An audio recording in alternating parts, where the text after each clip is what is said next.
I'm a professional MMA fighter with a record of 4-1.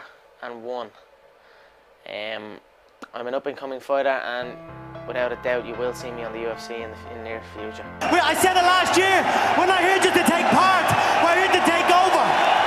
I knew I was going to be the person to bring martial arts to the public eye. And now it's happening. You know what I mean? There's two things I've learned from these past 7 months. Number one is that hard work pays off. And number two is that dreams come true.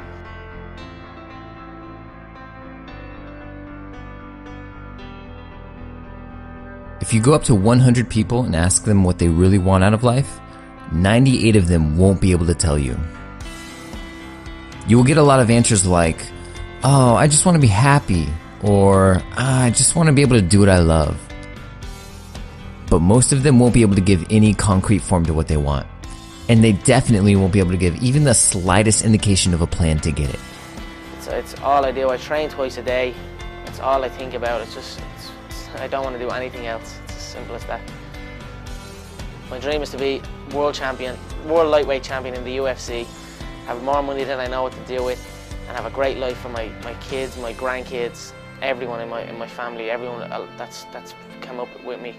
That's my dream. Back when Conor McGregor was first pursuing his love of mixed martial arts, he was told countless times how impractical it was.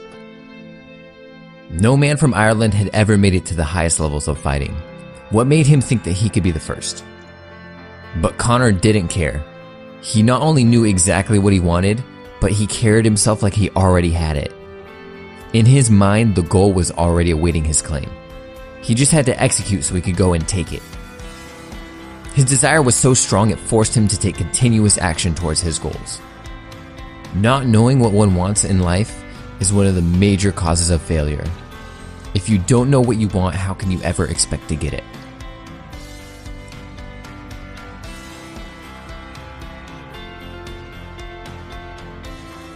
If you don't write down your goals, you're just living in this wishy-washy world of, oh, I just want to be happy. There's never anything concrete that you can grasp onto. Action will always be more valuable than theory. Half-heartedly wishing and hoping for something will never be as effective as taking direct action. And yes, writing down what you want is the first and the easiest action to take. But by doing this, you have just taken the first step to coaxing your idea into the physical world. Conor did this by vividly imagining himself in a better life and carrying himself like he already had that life. And he still does this today, vividly imagining not only his victories, but also the challenges he will face and what he will do to overcome them. Yeah, throughout training camp, you definitely have shots that you see, that you feel cracking, you know, you feel them shots happen, you know. But this is, trust me, this is a first round KO for me. I have no doubt in my mind. His toes will curl and I will celebrate. Hands in his hips, having a conversation, looking to finish the fight. It is all over, just like that. Up to a certain point, your mind can't tell if what is happening is real or imaginary. They have shown this with people who are learning a musical instrument. They had two groups, one who physically practiced their instrument and another who did the same practice but purely through their imagination. And up to a certain point, they progressed the same amount. Obviously, direct action is going to be the most important step in achieving your dreams. But successful people from Henry Ford to Samuel Adams to Thomas Edison all did a certain amount of visualizing, seeing, and believing that they would be successful before they actually got it. Visualization like this can turn your small flame of an idea into a raging, burning desire.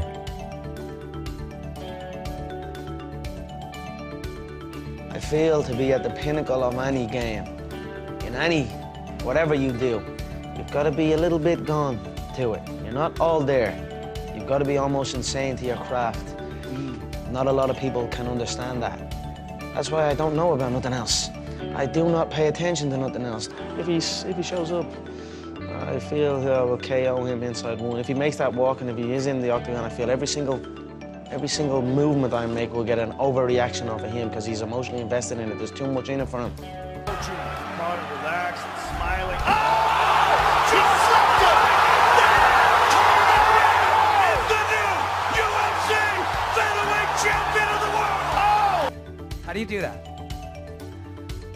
How I do you mean, predict these if things? you can see it here and you have the courage enough to speak it, it will happen.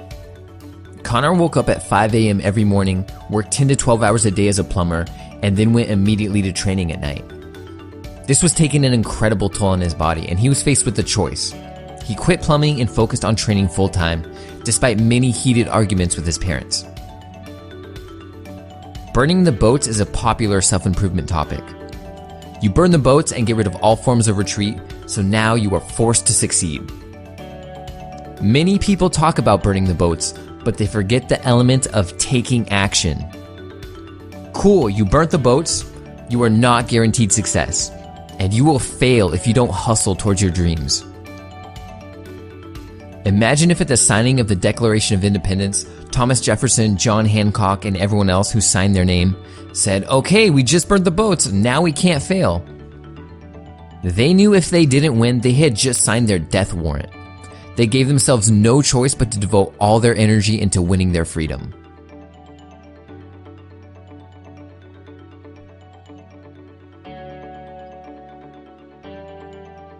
Another one of the most common causes of failure is the habit of quitting when someone is taken by temporary defeat. Conor was on the verge of giving up fighting for good when he finally got the call to fight for the UFC. Imagine how different his life would be if he stopped 3 feet short of striking gold. This happens in all walks of life. It seems like there is an invisible guide that tests people through all sorts of discouraging experiences to see who is truly worthy of success. Persistence knows no such thing as failure.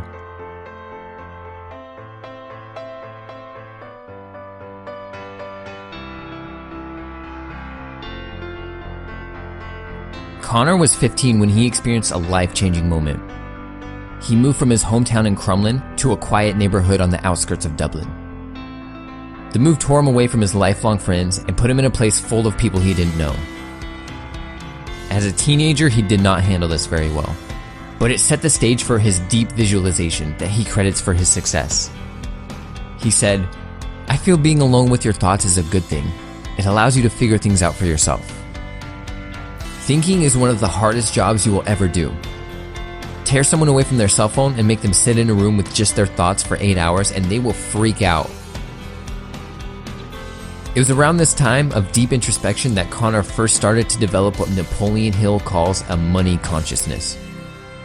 He refused to accept a life without riches. When you create your plan to achieve your desire, do not base it on what you think is practical.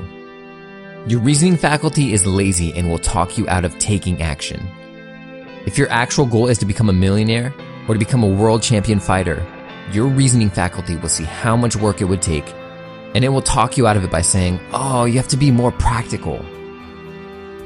If you truly, deeply want something, you have to be able to vividly see yourself possessing it. If you can't even imagine a world where it's possible, how are you ever going to get it? A good exercise is to ask yourself, is there someone who has already accomplished what I want? Most likely there is. Then you have to ask yourself, is there something special about them that I can't replicate? Are they just cut from a different cloth? In most cases, the answer will be no. In that case, you can now try your best to replicate exactly what they did. All great achievements are born from an idea. Every new success, every new business, every new invention has its start in an idea. Unfortunately, we live in a world where most ideas get snuffed out before it can actually be brought to life. We get distracted and don't pursue it, or we're told it's impractical, or we're scared of what others will think of us.